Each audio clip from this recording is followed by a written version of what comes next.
The mustard seed. The kingdom of heaven is like a grain of mustard seed that a man took and sowed in his field. It is the smallest of all seeds, but when it has grown, it is larger than all the garden plants and becomes a tree, so that the birds of the air come and make nests in its branches, said Jesus 2,000 years ago. A contemporary proof for this, we believe, are our own young societies of Missionaries of Mary Immaculate and Daughters of Mary Immaculate, both founded by Father J.E. Arulraj, who himself was a reluctant candidate for priesthood from a fishing hamlet, Rajakamangalam Thurai, in South India.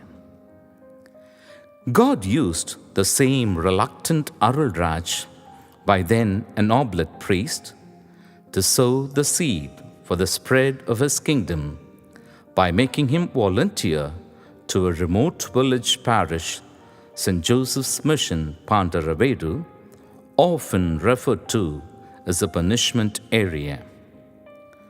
The mission was in the grip of poverty, misery, and social inequality, and it needed more hands than a single Arulraj to take the love of God to the poor living there. His search for helpers invariably ended up in failure and disappointment. It was then the good Archbishop of Madras Mylapore, Most Reverend Arulappa, and the Delegation Superior of OMI for the Samarakon mooted the suggestion of starting a pious union for women to love God in serving the poorest of the poor. For the Arul felt himself to be unworthy and was hesitant, but God's will prevailed. On the night of 28 January 1984, during supper, he suggested the starting of a new society to a few girls and was surprised by the positive response. That turned out to be the mustard seed planted in faith without any planning whatsoever. A nameless society was born with nothing in hand. Can you believe that the first group of candidates spent their day under a mango tree and the night in a mud hut, as there was no permanent house for them? The small group suffered the pangs of hunger and experienced poverty in its most abject form. But faith held them together. On Christmas Day, the 25th of December 1986, the approval of the society was received from the Archbishop, and 12 women made their first private commitment on 12th May 1987. Thus, the Society of Daughters of Mary Immaculate, DMI, was born with the charism, loving God in serving the poor, to be fully human and fully alive. A little more than 30 years have passed by, and we see how the tiny seed has grown into a mighty tree with 400 and odd members, serving thousands of poor, abandoned, marginalized, and war-affected people, especially women and children around the world. The beginnings were very tough. The sisters worked in the fields, reared cattle and pigs, and did all kinds of works for their maintenance and sustenance. They made bricks and built their own homes. Staying poor and sharing the labor of the poor revealed to us the specific needs of the poor and marginalized. Women were galvanized into groups and federations. Remunerative trades were taught together with leadership and life skills. Women were thus brought out of their houses to a world of possibilities. This eventually led us to the realization of the plight of children, and child development programs began to be carried out alongside spiritual animation. Thus, our mission blossomed into a kind of socio-pastoral ministry. If the nature of our apostolate is socio-pastoral, the nature of our vocation is missionary. In fact, the first expansion of DMI after its establishment in Tamil Nadu was not to any other diocese within the state. The very second mission was established in Kuppam, Chittoor district of Andhra Pradesh. Being missionary is our bloodstream.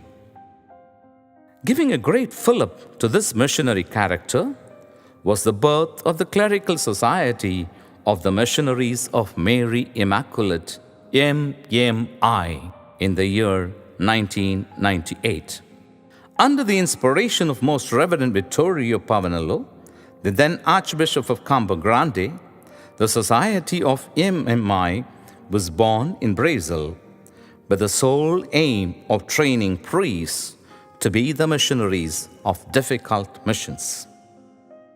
After 20 years of inception and 10 years of having the first MMI priest ordained, the MMI Society has today 227 ordained priests and around 350 scholastics in various stages of formation. 60% of the ordained priests, that is 136, are serving in 13 countries as missionaries to the world. Both MMI and DMI are now societies of diocesan right in the Diocese of Meerut, well on the way to become societies of papal right. If it was the DMI which gave us the identity of mingling with the poorest of the poor and working for their upliftment, it was the MMI which really gave us the true identity of a missionary society. The very birth of MMI was on a foreign soil, and our service began in the deepest forests of Amazona in Brazil. It was only after the society of MMI was started, God opened up the whole world for our missionary interventions. It all began with our collaborators taking the lead in the year 2003. Our first missionary venture was to Tanzania at the invitation of the Archbishop of Songea. From then on, Africa has become the major area of our operation, and we call it the Collaborators' Mission, since they were the ones who initiated it boldly. Earnest appeals from the bishops, archbishops, and cardinals made us open universities in various parts of Africa. The first was in Zambia, named after the founder of Oblates as DMI St. Eugene University. The next to follow was DMI St. John the Baptist University in Mangochi, Malawi. The third is St. Joseph University in Tanzania. We also have a Catholic university in Northeast India by name St. Joseph's University, Nagaland. While running educational institutions has become a mission entrusted upon us, socio-pastoral service of MMI has always been in full swing, not only in Brazil, but also in the remotest shrubs and deepest corners of the suffering world, especially in Africa. In Brazil, our missionaries travel in boats for days together to reach the unreached people and celebrate the Holy Mass and minister the sacraments for them. In Africa, we pay special attention to children on street and have a special program called Child in the Sun. Many HIV/AIDS affected children and victims of human trafficking are also sheltered. The year 2012 was path-breaking. Hearing the cry of the poor from the war-torn country of South Sudan, we rushed there in May 2012. From then on, South Sudan has become the apple of our eye. Today, our team consists of 33 MMI and 18 DMI members and hundreds of volunteers trained by us, working fearlessly amidst gunshots and indiscriminate firing.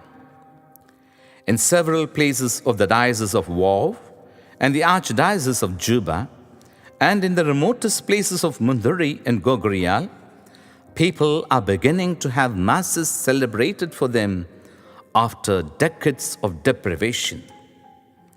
When the conflict was at its peak in the year 2016, and the Indian embassy arranged for the evacuation of Indians from South Sudan, the aircraft was ready close to the MMI house.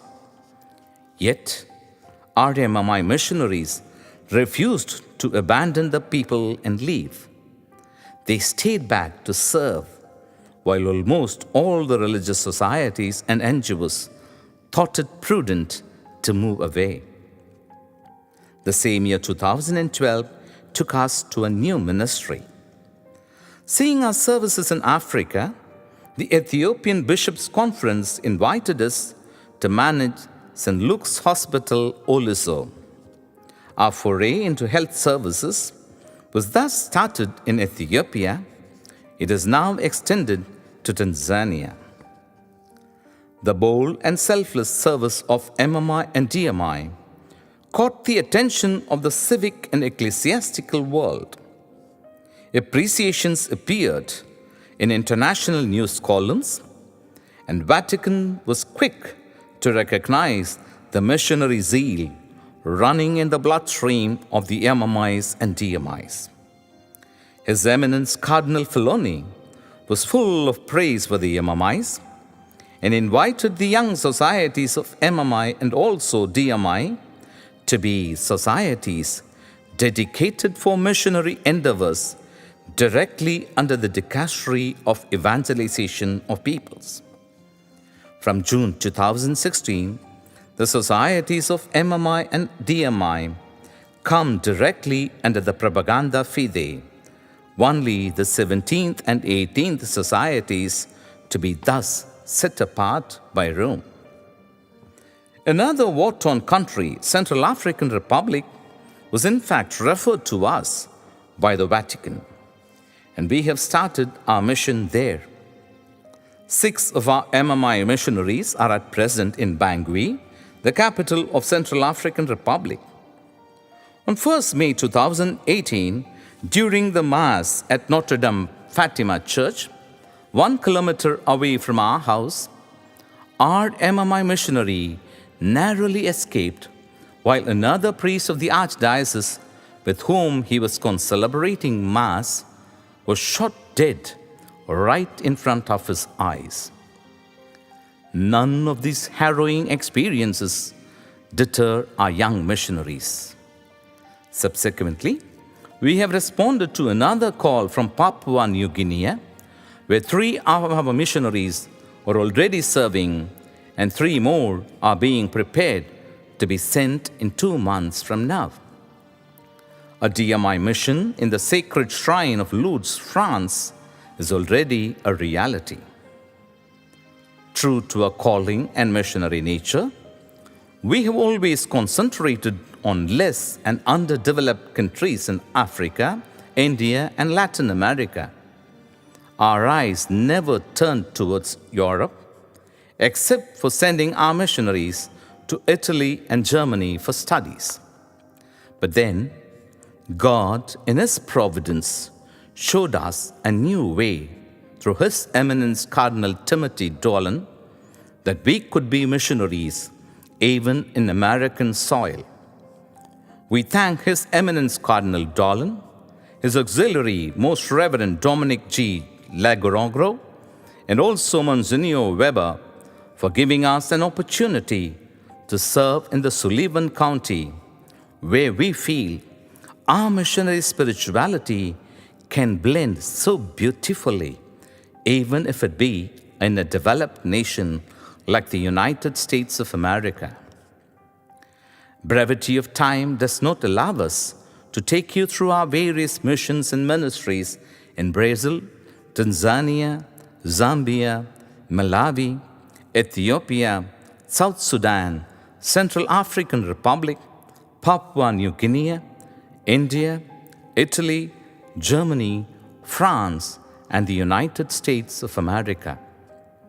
But wherever we are, our socio-pastoral ministry covers the spiritual needs of the people as well as their social needs by way of poverty eradication programs, food security programs, women empowerment programs, child development programs, youth animation programs, peace and reconciliation programs, capacity and skill building programs, higher and technical education initiatives, and a host of other activities, all in line with the idea of new evangelization, an idea so dear to our beloved Holy Father, Pope Francis.